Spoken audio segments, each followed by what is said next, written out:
Hello everyone, good afternoon. इस video पर बात करने वाले मिशन उत्कर्ष प्री बोर्ड परीक्षा छत्तीसगढ़ बोर्ड कक्षा 10वीं विषय गणित मैथमेटिक्स का सॉल्यूशन इस वीडियो पर देखने वाले हैं। तो स्टूडेंट वीडियो को लाइक शेयर और यूट्यूब चैनल को सब्सक्राइब कर ले। इसका पीडीएफ व्हाट्सएप पर मिलेगा। व्हाट्सएप चैनल का लिंक कम्युनिटी पोस्ट पर दिया गया, वहां पर जाकर इस पीडीएफ को डाउनलोड करें। आंसर के स्टार्ट करते हैं। कोई भी आपको डाउट हो तो आप कमेंट पर मैसेज करें। आपके कौन से सेक्शंस है जो नहीं बन पा रहे वो भी आप कमेंट पर लिखिए। सही विकल्प चुनकर लिखिए। प्रश्न क्रमांक पहला, खंड का choose and the right the correct answer. निम्न में से कौन सा बहुपद व्यंजक नहीं है? Which of the following expression is not a polynomial. तो पॉलिनोमियल कौन सा नहीं है? किसी भी बीजी व्यंजक के बहुपद होने के लिए चर राशि की घात पूर्ण संख्या में होनी चाहिए। यहाँ x की घात 1/2 जो करणी में दिया गया है, ये बहुपद की श्रेणी में नहीं आता है। चर राशि की घात हमेशा पूर्ण संख्या के रूप में होना चाहिए, तो इसमें से बहुपद नहीं है। आपको स्पष्ट यहाँ पर आंसर मिल गया। x² - 3√x+2। यहाँ पर जो x की जो घात है वो 1/2 है।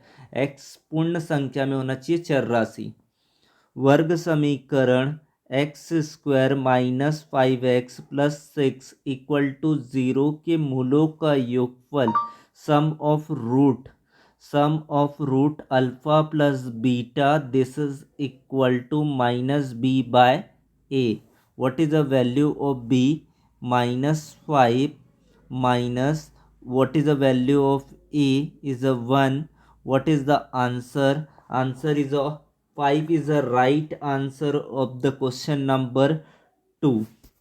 Question number of 3, यदि किसी राशि x के बढ़ने या घटने के फलस्वरूप राशि y क्रमशः घटने या बढ़ने लगती है तो निम्न में से सही संबंध है। x proportional to y, x anti proportional 1/y, x equal to y, x equal to 1/y। What is the right answer? Right answer option B, x anti proportional to 1/y। जब एक राशि के बढ़ने पर दूसरी राशि घटती है तो इसे व्युत्क्रम अनुपाती विचरण कहते हैं। गणितीय रूप में इसे x एंटी प्रोपोर्शनल x व्युत्क्रम अनुपाती 1/y द्वारा प्रदर्शित करते, जो विपरीत संबंध को प्रदर्शित करता है। फिर है आपका क्वेश्चन नंबर 4, दो राशियों 6 और 4 का समानांतर माध्य क्या होगा? तो समानांतर माध्य कैसे निकालेंगे? पहला पद दूसरा पद बटे 2 करेंगे। 6 + 4/2 यानी कि 10/2। आंसर कितना आएगा? 5 होगा। समानांतर माध्य का फॉर्मूला होता है अर्थमेटिक मीन। फिर है आपको जो नेक्स्ट क्वेश्चन यहाँ पर दिया गया है, बिंदु -3 5 किस चतुर्थांश में होगा? तो चतुर्थांश निकालने का तरीका होता है, पहले चतुर्थांश में दोनों ही धनात्मक, द्वितीय चतुर्थांश में पहला ऋणात्मक दूसरा धनात्मक, तृतीय चतुर्थांश में दोनों ऋणात्मक, चतुर्थ चतुर्थांश में पहला धनात्मक दूसरा ऋणात्मक। तो ये किस चतुर्थांश में आ रहा है? अब कमेंट पर आप लोग बताइए। प्रथम चतुर्थांश है, द्वितीय चतुर्थांश है, तृतीय चतुर्थांश है, चतुर्थ चतुर्थांश है। Point -3 5 is situated which quadrant? तो आंसर यहाँ पर इसका कौन सा हो जाएगा? आपका द्वितीय चतुर्थांश पर होगा, सेकंड क्वाड्रेंट। फिर यहाँ पर आपको डायरेक्टली एक क्वेश्चन पूछा गया, sin² 63 + cos² 63। तो हम लोगों ने सर्वसमीका पढ़ा है, cos² थीटा sin² थीटा। तो sin² थीटा + cos² थीटा = 1, ये आइडेंटिटी होती है। तो ये भी उसी फॉर्म का ही एक फॉर्मेट है। तो यहाँ पर इसका जो आंसर होगा, इस आइडेंटिटी की जो वैल्यू होगी डायरेक्टली 1 होगा। फिर ये आपको पूरा लर्न कर लेना है, पूरा याद कर लेना है। sin 90 - theta cos 90 minus theta, tan 90 minus theta, cot 90 minus theta, sec 90 minus theta. तो यहाँ पर क्वेश्चन देखते हैं कॉट 90 माइनस थीटा, तो इसका किस में परिवर्तन होगा, कॉट का हो जाएगा आपका टेन में रूपांतरण होगा। फिर आपका जो नेक्स्ट क्वेश्चन है आपका, घनाभ में शीर्षों की संख्या कितनी होती है।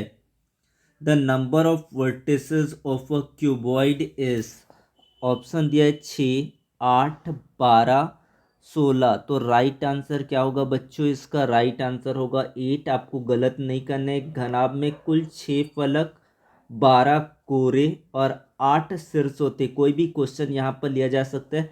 6 यहाँ पर फेसेस होते 6 होते हैं। एजेस होते हैं यहाँ पर, एज होते हैं वो 8 होते हैं, एज होते हैं वो 12 होते हैं आपका, और जो वर्टिसेस होते हैं वो 8 होते हैं, ये याद रखना है। फिर है आपका जो नेक्स्ट क्वेश्चन है यहाँ पर, कथन पी का निषेध कथन है। The negation of statement P का निगेशन किस तरीके से यहाँ पर दर्शाएंगे, तो ये यहाँ पर करेक्ट आंसर होगा पहला ऑप्शन, इसका करेक्ट आंसर होने होगा। क्यों होगा, तो किसी कथन पी के विपरीत या नकारात्मक अर्थ को दर्शाने के लिए इस तरीके से चिन्हों का प्रयोग करते हैं, इसे निषेध चिन्ह कहते हैं। फिर है आपका 10वां नंबर का जो प्रश्न दिया गया है, वृत्त पर स्थित किसी बिंदु पर कितनी स्पर्श रेखा खींची जा सकती है। कई बार ऑब्जेक्टिव में पूछा जाता है। तो किसी बिंदु पर कितनी स्पर्श रेखा खींची जा सकती है वृत्त के द्वारा, वो एक ही स्पर्श रेखा खींची जा सकती है। वृत्त की परिधि पर स्थित किसी भी एक निश्चित बिंदु से केवल और केवल एक ही स्पर्श रेखा टेंजेंट खींची जा सकती है। एक से अधिक रेखाएं खींचने पर वे छेदक रेखाएं बन जाती, तो छेदक रेखा भी पता होना जरूरी है। फिर है आपका जो क्वेश्चन है, रिक्त स्थानों की पूर्ति कीजिए, फिल इन द ब्लैंक्स। यदि x बराबर 2 दिया है, y बराबर 3 दिया गया है, तो p का मान याद करेंगे तो 7 गुणा 2 minus 4 multiply 3 equal to p, 7 2 ज़ा 14 minus 12 equal to p। what is the value of p is a 2 is the right answer of the first question।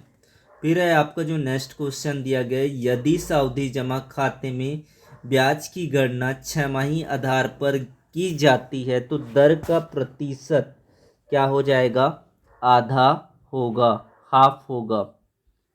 तो जब ब्याज छमाही संयोजित होता है तब गणना के लिए वार्षिक ब्याज दर को आधा कर दिया जाता है और समय को दोगुना कर दिया जाता है ताकि गणना सटीक रहे।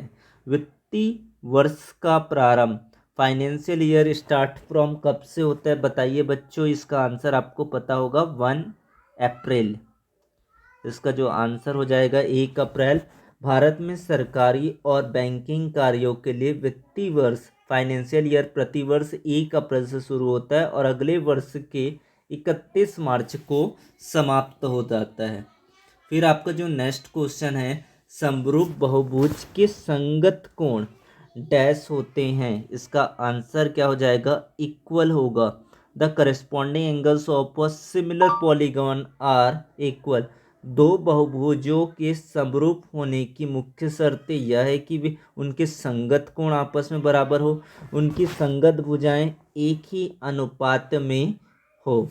उसके बाद है जो नेक्स्ट क्वेश्चन दिया गया, ये ऑब्जेक्टिव या फिल इन द ब्लैंक्स किसी भी पार्ट्स में आपको दिया जा सकता है।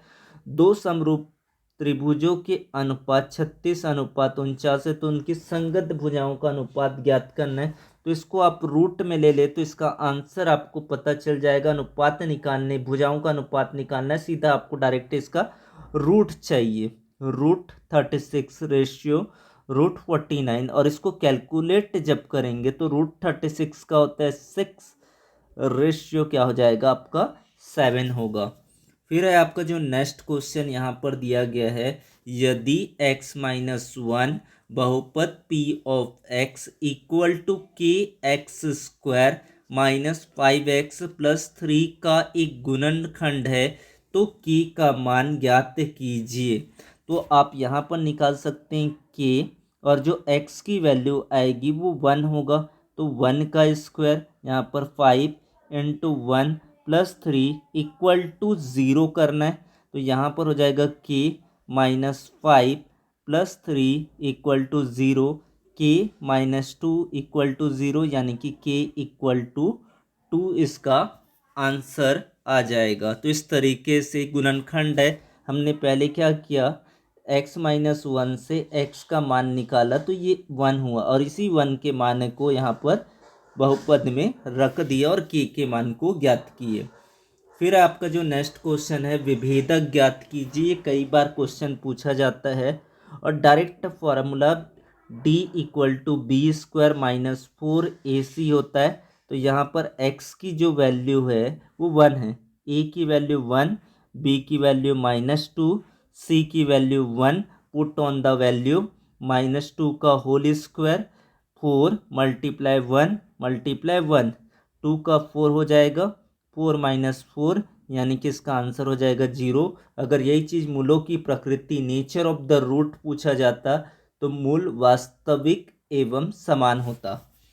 फिर है आपका जो नेक्स्ट क्वेश्चन यहाँ पर दिया गया है, y अक्ष से 5 माप का अंतःखंड काटने वाले 4/3 4/3 ढाल वाली रेखा का समीकरण ज्ञात कीजिए। ये मोस्ट इम्पोर्टेंट है। मूल बिंदु से बिंदु 2 और 5 के बीच दूरी ज्ञात कीजिए। तो दूरी का जो फार्मूला होता है, दो बिंदुओं के बीच मान लेंगे मूल बिंदु O और इस पॉइंट को मान लेंगे A, और इसके लिए जब सूत्र लगाएंगे x2 माइनस x1 का whole square plus y2 minus y1 whole square होगा। निर्देशांकों का मान रखते हुए दूरी का मान ज्ञात हो जाएगा। फिर है आपका औसत निकालना है। आंकड़ा यहाँ पर दिया गया है, तो इसका औसत का फॉर्मूला होता है sigma x upon n। Arithmetic mean equal to होता है average equal to sigma x upon n, समस्त पदों का योग बटे पदों की संख्या। फिर है यहाँ पर 10वां पद ज्ञात करना है। श्रेणी के लिए ए एन का फॉर्मूला लगाते हुए a n equal to a plus n minus 1 d के फॉर्मूला से सॉल्व होगा। यहाँ से ए का मान है 10, फिर आपका द्वितीय पद माइनस प्रथम पद और पदों की संख्या 10 दिया है, 10 माइनस 1, और अंतर निकाल लेंगे तो यहाँ पर 13 में 10 गया तो 3 आएगा। इसको आगे हल करेंगे तो 10 में 1 घटा तो 9 गुणित 3, यानी कि हो जाएगा 10 प्लस 27, यानी कि 37 इसका आंसर हो जाएगा 37। फिर है आपका यहाँ पर ग्राफ ड्रॉ करने के लिए इस बार क्वेश्चन 101% आपके एग्ज़ाम पर आने वाले हैं, जिनको प्रैक्टिस करके चले जाए। मूल बिंदु यहाँ मूलधन दिया गया, प्रिंसिपल दिया गया यहाँ पर 300 रुपये 5% वार्षिक ब्याज की दर से 1, 2, 3, 4, 5 वर्ष के लिए साधारण ब्याज निम्न सारणी से दिया गया। इसका ग्राफ बनाना है। तो ग्राफ में जो स्थिर राशि होती है उसको एक्स अक्ष पर लेंगे, यहाँ पर जैसे कि समय को ऐसा एक्स अक्ष पर दर्शाएंगे, और साधारण ब्याज सिंपल इंटरेस्ट को वाई एक्सिस पर शो करेंगे।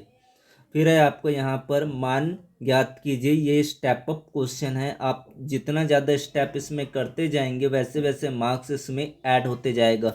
जैसे कि पहले स्टेप में क्वेश्चन को लिख देंगे, सेकंड स्टेप में पता है कि sec theta cosec theta minus 90 minus theta क्या होता है, कोसेक का आपका हो जाएगा कोसेक 90 माइनस थीटा का आपका बताना है कि क्या होगा। तो ये हो जाएगा आपका सेक थीटा हो जाएगा। इस तरीके से सेक थीटा में कन्वर्जन हो जाएगा। और कोसेक थीटा, यहाँ पर कोसेक थीटा, यहाँ पर भी हो जाएगा आपका कोसेक थीटा हो जाएगा। तो यहाँ पर सेक थीटा कटा, यहाँ पर कोसेक थीटा कैंसल आउट हो गया, और इसका जो आंसर होगा 1 + 1 यानी कि 2 हुआ। फिर आपका जो नेक्स्ट क्वेश्चन यहाँ पर दिया गया है, proof that 2k + 11 is an odd integer where k is an integer is a most important question. या सम के लिए आए या तो विषम के लिए आए, क्वेश्चन 101% आएगा एग्जाम के लिए। जिसमें आपको बस यहाँ पर अंदाज़ा लगाना है, प्रेडिक्ट करना है, जो भी आपका फॉर्मेट बनाना है वो 2n+1 के फॉर्मेट में लाइए, ताकि आपको पता चल जाएगा कि ये विषम पूर्णांक को प्रदर्शित करता है, ऑड इंटीजर नंबर को शो करता है। अगर 2n के फॉर्म में आता है तो वो इवन इंटीजर होगा, 2n+1 के फॉर्म में आए तो ऑड इंटीजर होगा। आपको कैसे भी करके लाना है। फिर आपका जो नेक्स्ट क्वेश्चन है, एक बेलन का व्यास दिया है, तो व्यास से कभी भी वक्र पृष्ठ या आयतन नहीं निकाल सकते। व्यास को सबसे पहले त्रिज्या में बदलना होगा, रेडियस में कन्वर्ट करेंगे, फिर बेलन का वक्र पृष्ठ। फिर फॉर्मूला आपको याद करना है, बेलन का वक्र पृष्ठ का फॉर्मूला क्या होता है, π/2πr/h। उस फॉर्मूले की मदद से इसको ज्ञात करेंगे। फिर जो नेक्स्ट क्वेश्चन है 12वां नंबर का क्वेश्चन है, ये 101% एग्जाम पर श्योर आएंगे, जिसके लिए बस फॉर्मूला को मेमोराइज करना है। सबसे हाईएस्ट फ्रिक्वेंसी टेबल का चेक करना है। ये हो गया आपका F1 का मान, ये हो गया F0 का मान, ये हो गया F2 का मान, ऊपर हो गया L1 का मान, ये हो गया L2 का मान। फिर फॉर्मूला आपको रखना है L1 plus F1 minus F0 upon 2F1 minus F0 minus F2 into H की मदद से ये ज्ञात हो जाएगा। फिर आपका जो नेक्स्ट क्वेश्चन है, माध्यिका में पहले वर्ग बनाएंगे, फिर आवृत्ति, फिर कम्युलेटिव फ्रिक्वेंसी का टेबल बनाएंगे, जहाँ पर कम्युलेटिव फ्रिक्वेंसी ऐसी बनती है कि 1 आएगा, फिर 3 होगा, फिर 14 होगा, फिर 49 को ऐड करेंगे, जो आंसर आएगा, फिर 7 ऐड करेंगे, फिर माध्यिका का फार्मूला लगाना है। जो माध्यिका का एंडिंग फार्मूला होता है मीडियन, मीडियन इक्वल टू क्या होता है, एल यानी कि lower class plus M-C upon F into L2-L1। This is a formula of the median number. M को डिनोटेट कर सकते हैं, N/2 भी डिनोटेट कर सकते हैं। फिर आपका जो नेक्स्ट क्वेश्चन है, क्वेश्चन नंबर ऑफ 13, इसमें से एक क्वेश्चन आपको कंफर्म एग्जाम पर देखने को मिल सकता है। यहाँ पर एक शंकु आकार के तंबू में 65 स्क्वायर वर्ग मीटर का कपड़ा लगा है। तंबू की तिर्यक ऊंचाई दे रखा है, उसकी ऊंचाई और त्रिज्या ज्ञात कीजिए। तो एक कॉन्सेप्ट समझ में आ रहा है आपको, शंकु में तिर्यक ऊंचाई को देखना है, ताकि अब आगे आपको समझ में आ जाएगा कि आगे क्या करना है। फिर आपका जो 14th नंबर का क्वेश्चन यहाँ पर दिया गया है, PAB वृत्त की छेदक रेखा हो तो वृत्त को ए और बी पर प्रतिच्छेद करती है। PT स्पर्श रेखा खंड है, तो सिद्ध कीजिए कि PA cross PB equal to PT का स्क्वायर। तो ये वृत्त वाला चैप्टर से दिया गया है। फिर है आपका थेल्स प्रमेय से क्वेश्चन पूछा गया, दिया गया है यहाँ पर ABC पैरेलल टू द, यहाँ पर DE parallel to the BC, AB की वैल्यू 2x-2, AD की वैल्यू x, AC की वैल्यू 2x+1, AE की वैल्यू x+2। थेल्स प्रमेय की मदद से इसको सॉल्व करना है। एनुअल एग्जाम के लिए आपको Pythagoras theorem and cyclic quadrilateral theorems को अच्छे से कर ले। वो क्वेश्चन आपके प्रीवियस ईयर ट्रेंड के बेस पर इस साल आने की हायर पॉसिबिलिटी है। फिर आपका जो नेक्स्ट क्वेश्चन है, यहाँ पर ये क्वेश्चन आपको पूछे ही जाते हैं, यही चैप्टर से आता है ये क्वेश्चन। यदि किसी समानांतर श्रेणी का पीवा पद Q क्यूवा पद P हो तो P प्लस क्यूवा पद शून्य है। और ये क्वेश्चन दो क्रमागत प्राकृतिक संख्याओं का गुणनफल 20 है, संख्याएं ज्ञात कीजिए। ये क्वाड्रेटिक इक्वेशन का क्वेश्चन है, ये अर्थमेटिक प्रोग्रेशन का क्वेश्चन है, तो दोनों ही क्वेश्चन आने की पॉसिबिलिटी बहुत ज़्यादा है। इनको हल कीजिए। देखो ये क्वेश्चन आपको बहुत ही अच्छे तरीके से पूछा गया है। Solve the quadratic equation 6x² plus x-2 equal to 0, जिसको आप हल कर सकते हैं सूत्र विधि की मदद से, इसको हल कर सकते हैं गुणनखंड विधि से, किसी भी विधि से आप हल कर लें। आपको हल करके आंसर निकालना था, अथवा पर दिया गया है के किस मान के लिए अद्वितीय हल है? अद्वितीय के लिए a1/a2 not equal to b1/b2। ऐसे आपको याद होना चाहिए, a1/a2 equal to b1/b2 not equal to c1/c2। ये होता है कोई हल ना हो, no solution, this is a unique solution. फिर आपको ये क्वेश्चन टिग्नामेट्री में 101% ऑफ द श्योर क्वेश्चन है, 100% प्रेडिक्टेड ऑफ द क्वेश्चन है। ये क्वेश्चन आपके प्रीवियस ईयर में पूछा ही गया है। Cos theta upon cosec theta +1, फिर है cos theta upon cosec theta -1 equal to 2। Proof करना था, ये सॉल्व करना है। प्रूफ करने का भी क्वेश्चन आ सकता है, सॉल्व करने के लिए भी आ सकता है, लेकिन आएगा तो इसी फॉर्म में ही आएगा। फिर आया एक क्वेश्चन आएगा, ऊंचाई और दूरी से तेज हवा से टूटे पेड़ के शीर्ष झुक कर पेड़ के पाद से 6 मीटर की दूरी पर जमीन को छूता है। यह हिस्सा जमीन से 60 अंश का कोण बनाता है। पूरे पेड़ की ऊंचाई को ज्ञात कीजिए। फिर आपको एक क्वेश्चन आपके इन सर्कल और सरकम सर्कल, या तो आपका इसका 2/3 पार्टीशंस का आपको ड्रॉ कीजिए, वो वाले क्वेश्चन। सबसे ज़्यादा प्रायोरिटी ऑफ द क्वेश्चन है circumcircle and incircle of the question. फिर है आपका question number 19, recurring account and the fixed deposit account is a sure of the question. both question are is a very important for the exam paper. Resma open a recurring deposit account in bank. She deposit rupees 200 per month for 5 years. The rate of interest is 6% per annum. Find the amount she received at the time of maturity. First is a calculate on the interest. This is a what is the formula of the interest? P multiply R by 100, 1/12 and n plus 1 upon 2. This is the interest formula and the amount formula. What is the amount formula? P multiply of n plus I, both पहले interest and then of amount. This is a complete paper revision for all the question for the board examination. Thanks to watch, like and share and comment the video. Thank you so much.